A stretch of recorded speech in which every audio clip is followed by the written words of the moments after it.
Sure, Marty, thank you very much. I think that Marty has a copy of a presentation for today that he will or has shared around with everyone. I'll just do a walkthrough without using the slides.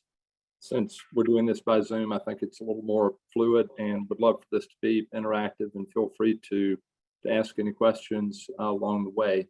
Anchor Capital is, as Marty said, a value kind of oriented fund. We're based in Raleigh, North Carolina, founded in 2008. So we have around a 13-year track record now, and run a very concentrated strategy. And when I say concentrated, by that I mean investing in 8 to 10 equity positions at any given time. We focus exclusively on small capitalization, publicly traded companies where we can buy and sell through open market transactions. And generally, the companies we look at are in the billion-dollar market cap range. And our goal over time is superior compound growth for our investor base. Before I go any further, just for that overview, give you a little bit of a background. When Marty says we know each other through childhood, it's interesting. I think we have the exact same birth date. And Marty and I met in 1990 when I'd finished business school at UNC Chapel Hill with an MBA and joined Ryder System in Miami at the same time that Marty did. We worked together for 3 years there in their corporate finance group, and then I moved into investment banking with a boutique firm based in North Carolina that specialized in mutual to stock conversions for savings and loans, and over the course of 6 years managed over 40 initial public offerings for savings and loans.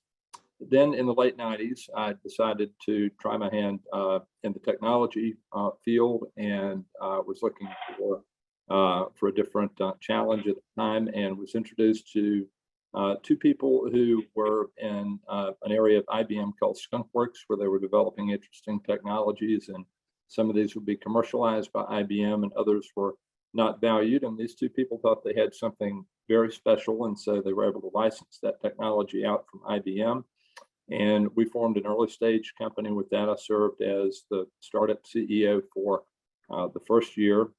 That got off the ground, and I moved on. And that was a company by the name of Saffron Technology with artificial intelligence, way ahead of its time. But then in 2015, Intel Corporation actually acquired the company, and now they're able to embed the technology into their chips to allow it to compete with IBM Watson.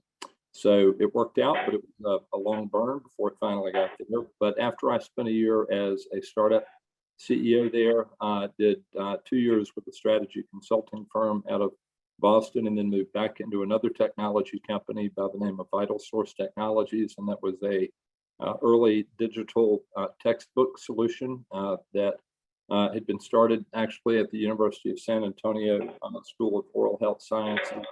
Through a research project, we grew that into the early leader in digital content within the primary and secondary and post-secondary educational markets.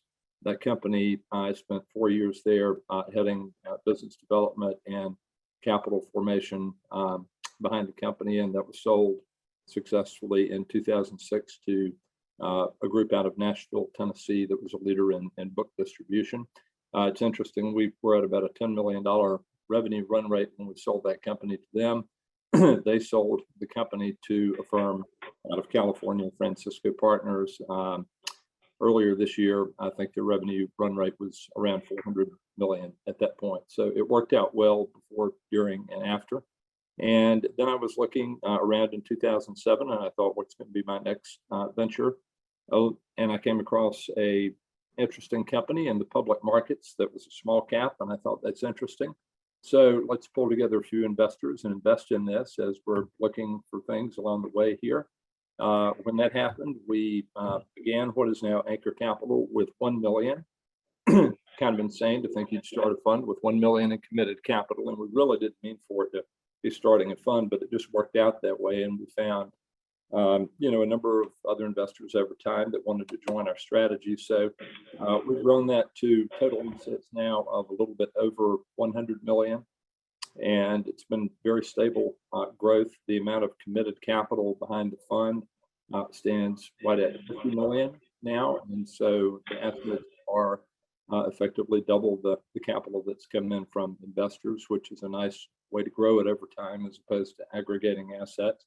The general partner, primarily myself, has a 7% stake in the fund, and our investor composition for that 100+ million of assets is about 1/3 institutional, 1/3 family office, and 1/3 individuals. We look for investors that want to be with us for 3 to 5 years. There are no gates on our fund. We have quarterly redemptions with 30 days notice, but over the past 12 years since our current fund started, we've had an aggregate of $3 million of withdrawals. So we really have a very stable capital base, which is important to our strategy. The way we look at portfolio construction and things to invest in, this is all within the small cap public company universe. We only invest in companies with solid cash flow, look for companies with niche leadership positions that are in attractive industries, led by management teams that are accessible to us. And we're once we go through a diligence process, we believe they have a winning culture, a durable competitive advantage, and a leadership position. And then we can look at investing in them based on our own internal valuations. We have a proven, repeatable process over time. Around half of our ideas tend to come from screening, where we just do online research, identify a company, and proceed from there. And the rest are either from referrals out of our base of limited partners, or CEOs that we've invested behind before, or in some cases, sell-side analysts and conferences. So we have in our current portfolio 8 equity positions, and it is 5% in cash. So we're 95% invested right now, and the average market cap company that we're in is just a little over $1 billion, and we would represent on average about 1% of each company's common shares outstanding, which would translate through into a liquidity multiple that we look at of around 1x average daily volume. So we maintain flexibility in terms of being able to trade out of a stock or into stocks over time. One thing that I think, Marty, probably is really unique here is the amount of cash that we typically carry in the fund. So our cash for the fund has averaged 25% since we began, and that's been as high as 60% at one point, and as low as 5% at a couple of other points, today being one of those times when we are 5% in cash.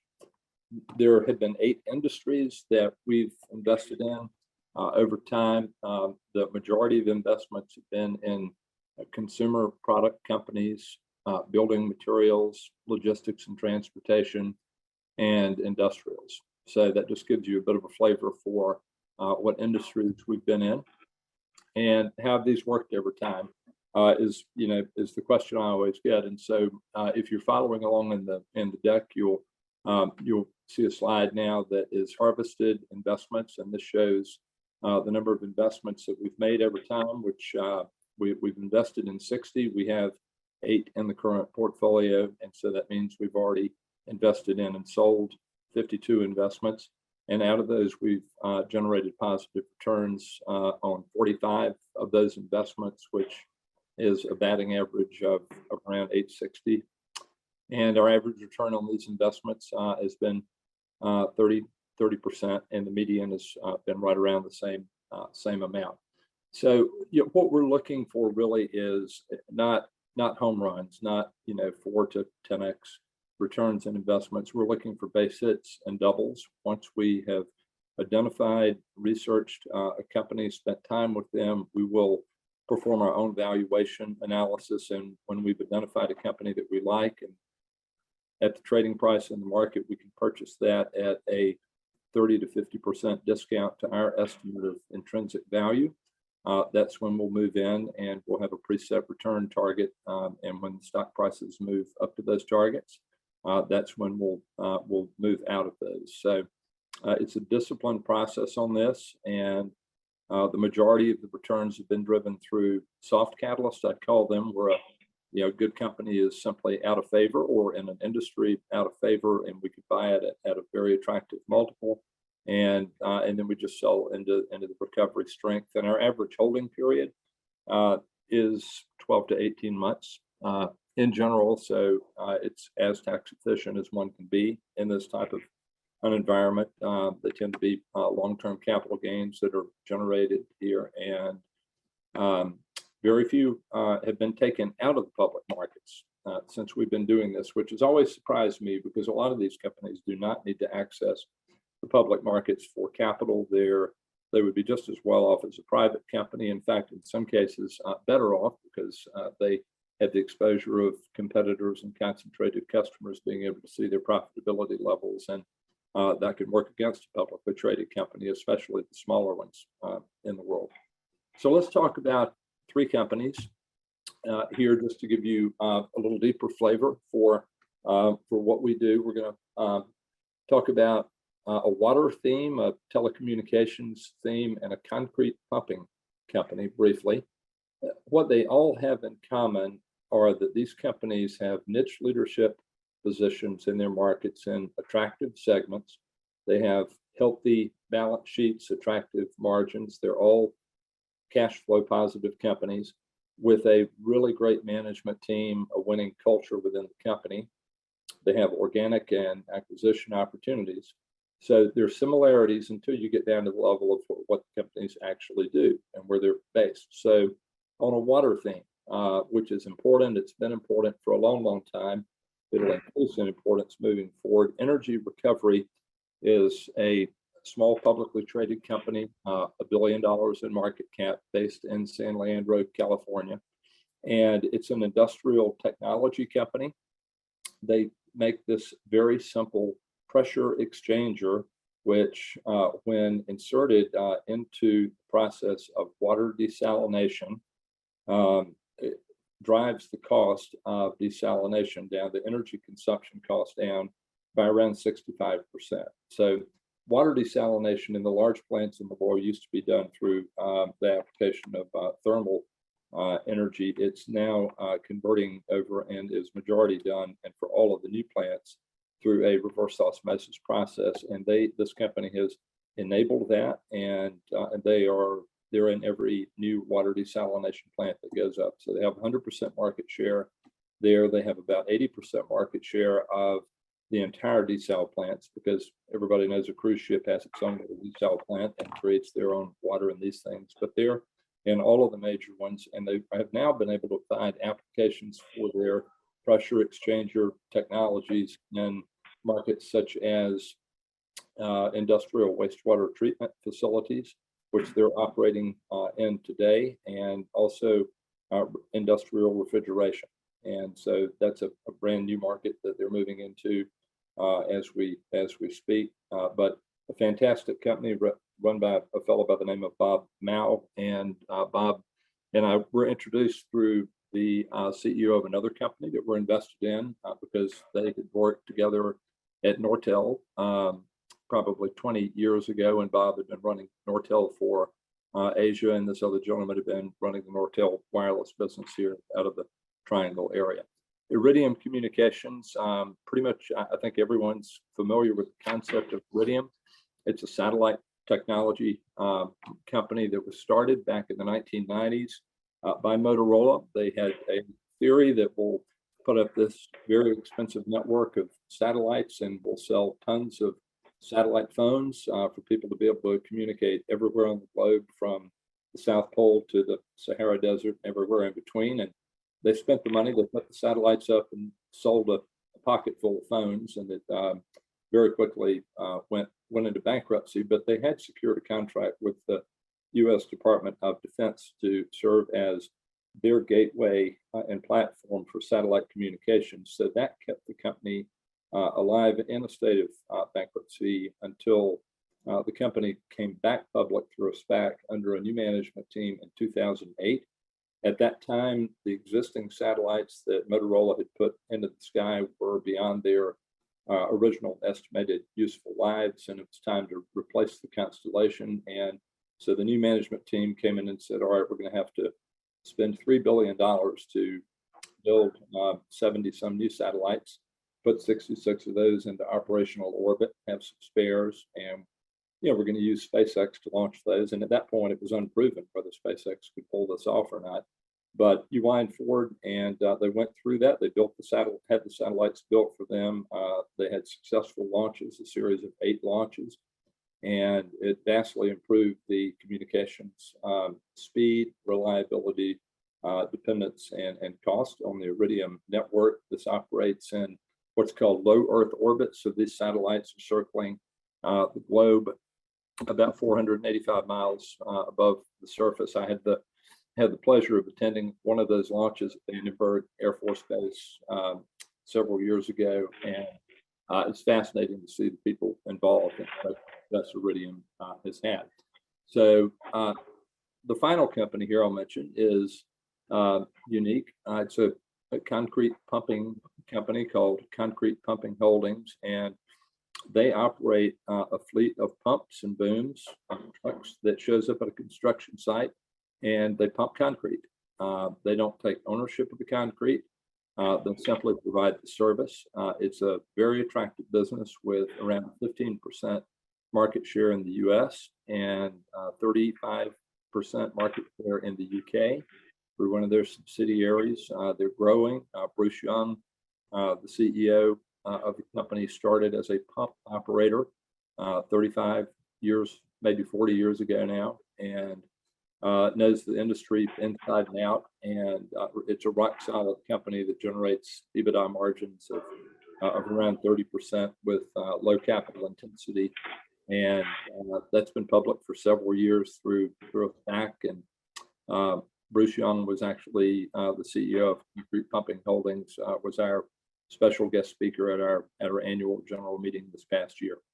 So it's a flavor for 3 different companies there, things we've invested in over time or perhaps invested in currently. And with that, let me just switch over and talk a little bit about how we view risk. Ultimately, we view risk as the likelihood of an impairment of capital, permanent loss of capital. And we view it on 2 levels, the fund level and on a position level. And at the fund level, we pay careful attention to do what we can to ensure that we have a stable and diversified base of capital, which we feel we do at this point. We maintain adequate cash in the fund in case there are, redemptions, over time. And we don't use any leverage. We don't use any derivatives, and we have a clear understanding of what we're invested in, and have what we believe is an exceptional team here of 5 individuals and outstanding service providers around the fund. At the position level, as I mentioned, we have a very intensive diligence process. We do all of our own internal valuation work and set parameters moving into a position for when and at what price we would sell out of that. So we're not simply investing and riding along with these. It's disciplined, and we stay engaged with management and very active with our companies. I tell people often that we just end up giving away a lot of free consulting to these companies, which I believe they find valuable. They tell us it is, and it keeps us engaged and on top of the investments. From the market standpoint, and this really goes back to the emergence of modern portfolio theory and construct for how a lot of products are built these days, and how the market thinks about risk in terms of volatility. Nothing else, purely standard deviation. And so I do provide some statistics that show how we compare to the Russell 2000, which we find to be the most relevant index to compare to. So from a volatility standpoint, the maximum drawdown, our largest down month was 18%. That was obviously March of 2020. The Russell 2000 that month was down 21.7%. Our standard deviation over time has been 17.4% versus 20.6 for the Russell 2000, and a Sharpe ratio on the fund stands at 1. versus the Russell index at 0.6. So that's just for those that care about measuring risk by volatility.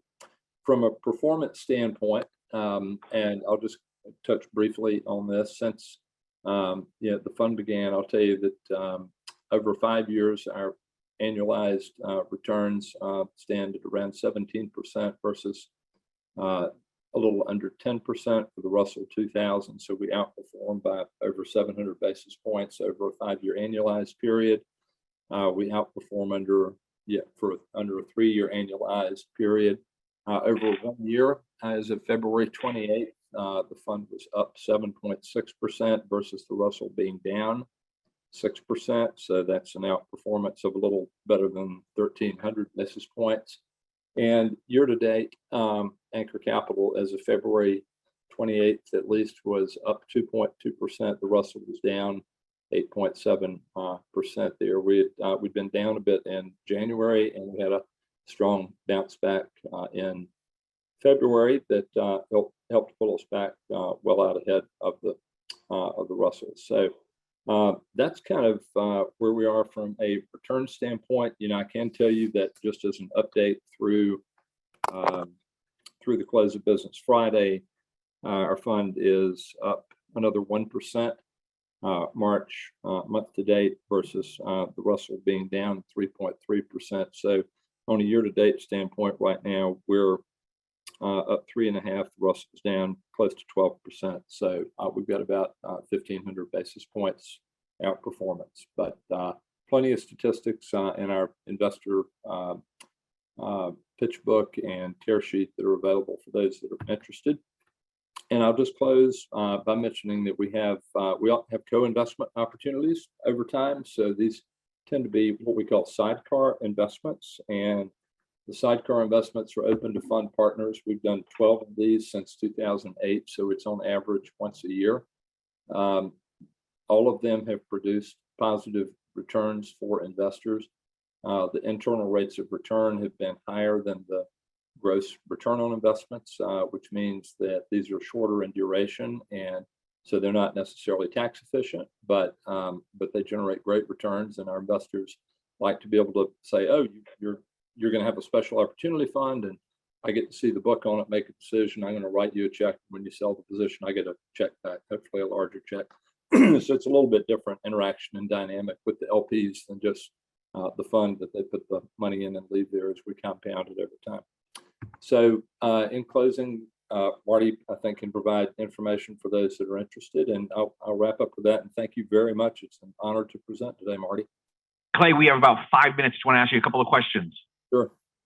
Great. Long ago, we had a discussion whether cash was a hedge or not with a bunch of hedge fund guys. And I think we concluded that cash is a hedge, and that many hedge fund guys are not very good at hedging, right? They're very good when markets go long. They're very good at getting lots of debt into their funds, et cetera. So are you leveraging any of your investments? No, none of ours are leveraged. I mean, our balance sheet of our fund is simply cash and equity investments. So we do not have any debt. How do you signal when to go to cash? Pardon me? How do you know when to go to cash? What's the signal? Well, we don't really. It varies over time, and as I've said, it's been as low as 5%, as high as 60%, and that's really a reflection of our investment cycles when we put money to work in companies, and then when we're harvesting based on our returns in those companies. So it just has naturally averaged around 25%, but it's not like we're trying to use that as a hedge. It's simply a reflection of the investment cycles and the underlying companies. Right. So you said that your average hold rate is about 12 to 18 months. What's your median? Is there a difference? No. Okay, great. So, I mean, you had talked about winning culture, organic, but I mean, I don't want to ask you what your special sauce is, but, in some respects, your timing is outstanding that you're able to get these returns.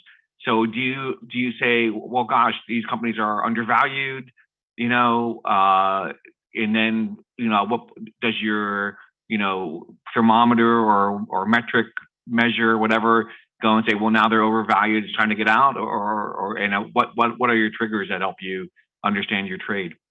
Well, yeah, it's a really good question, and I think I don't think there's a secret sauce to it. So I'm happy to, share exactly how we go about it. But we do all of our own valuation work relative to historical trading multiples, comparable groups, internal discounted cash flow valuation, and these stocks are volatile in the small cap universe, and there are very few high caliber analysts that are covering this, and a lot of it's ETF driven trading that has nothing to do with companies. It's simply sector allocations. So the prices can get whipsawed, in both directions. But when you know the management team of a company and you have the ability to go visit with them and sense the culture in the company and what the, how are the people at the company feeling there, and you can tell when a company is doing really well, but yet the market has just thrown it out with the bathwater at the current time. And so it's the combination of this qualitative kind of assessment of looking into the eyes of people, seeing how people interact at a company, how upbeat, how motivated they are, or are they stressed, and you look at that, compare it with the numbers, and then it's a judgment, and that's what we've been good at over time, is making that judgment. So an undervalued sector is almost as important as an undervalued company.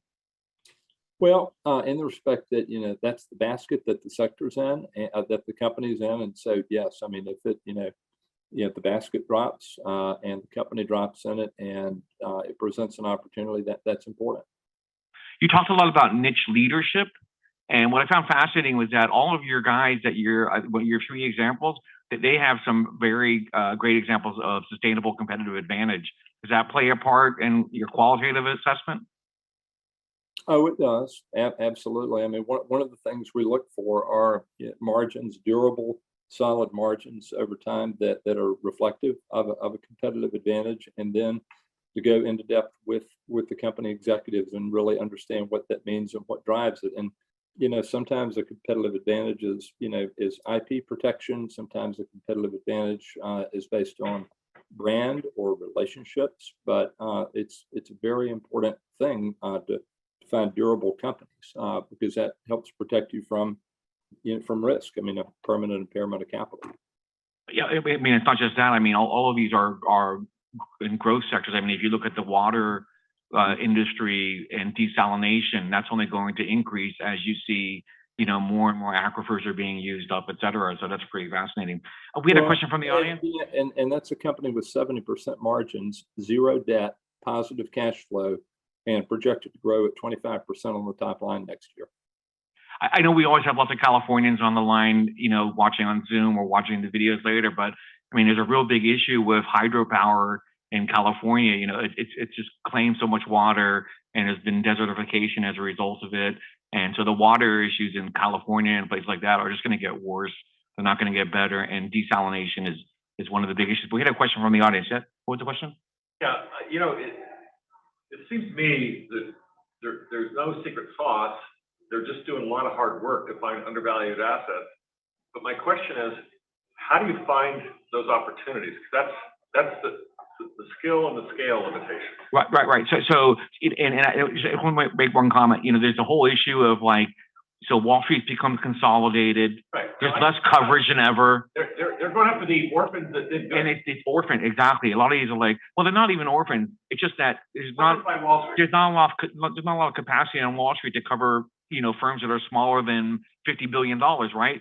So Clay, the question is, you do a lot of footwork, nose to the grindstone, et cetera. The work is phenomenal, what you're doing. But what gets you started? Where do you start when you're looking at your latest company to look at sector? Or do you start at the sector? What gets you started on that whole pathway? Yeah, it's a great question. Thank you very much. The majority of it comes down to having some screening criteria that you apply through a FactSet or a Capital IQ to identify companies that are in the market cap range, that have the characteristics we're looking for, that appear to be undervalued on the screen, right? And then selecting within that industries where we know people industry executives, consultants into industries where we could very quickly size up some qualitative high-level things about a company.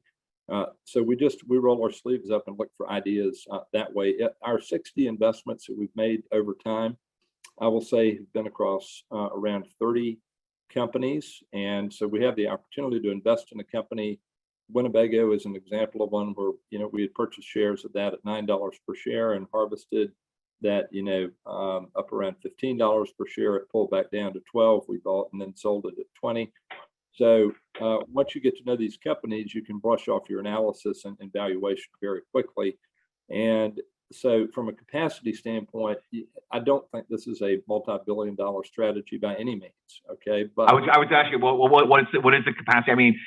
I mean, is it like how long your knees last in terms of running around, or No, I mean, it seems to me we've got a fantastic team of people who are dedicated to doing this on staff. We love what we do. I think that, if you were to run the mathematics, really the limitation is on a multiple of average daily volume, so that we're not going too deep into any investment that we're kind of stuck in it. And so, it probably maxes out at 500 million, but to me, a more natural capacity level in it, what feels right, is probably somewhere in the 250 to 350 range. I think it's a bigger strategy, but we have one more question. Do they have documented historical returns? Documented historical returns? Yeah. You mean more than he's given on the presentation? Yeah, so there's a deck we sent, it's in the chat, and you can just download the deck there. But and there's also there's a tear sheet included there also that's got all the returns down to the monthly level. Okay, good. Yeah, but what's really fascinating is I think is that there's been because of all the new ways of going public, there's really more public companies than there's been in the last 10 years, right? So I mean, you've got your Reg A companies, you've got reverse mergers still exist, you've got the SPAC phenomenon that happened last year. So it's really fascinating, and I think there's opportunities that you're going to see in this space in value. And just to close, we did a lot of work with Circle Up when they started, and all the Circle Up did was they were an online investment bank for orphan, primarily branded companies, right? And that market was huge, still is huge, will continue to be huge. But I think there's going to be, because of the way Wall Street works, there'll be more and more of these opportunities in value that Clay is covering. And I think value is going to come storming back into being more appreciated as a strategy. My only question, Clay, and it's my last question: impact of what's going on in Ukraine, the economic world. I mean, that to me, that it says that you would be looking for safe havens. A lot of your companies are primarily U.S. domestic. Any thoughts on that? You're covered. The majorities of these companies, number one, they're very healthy with clean, good balance sheets and attractive, durable margins that are continuing, that are able to pass through inflation, or even not affected by inflation. If you look at Iridium, for instance, a telecommunications company, on their last earnings call, it's the only earnings call I've heard in the past 6 months where the word inflation was not even mentioned. And so the majority of the revenues, profits are coming out of the U.S. for these companies. So the war directly in the Ukraine, probably it's your guess. I mean, what impact does it have? What's the trickle through impact into inflation or supply chain disruptions? We don't know, but we're comfortable with these companies.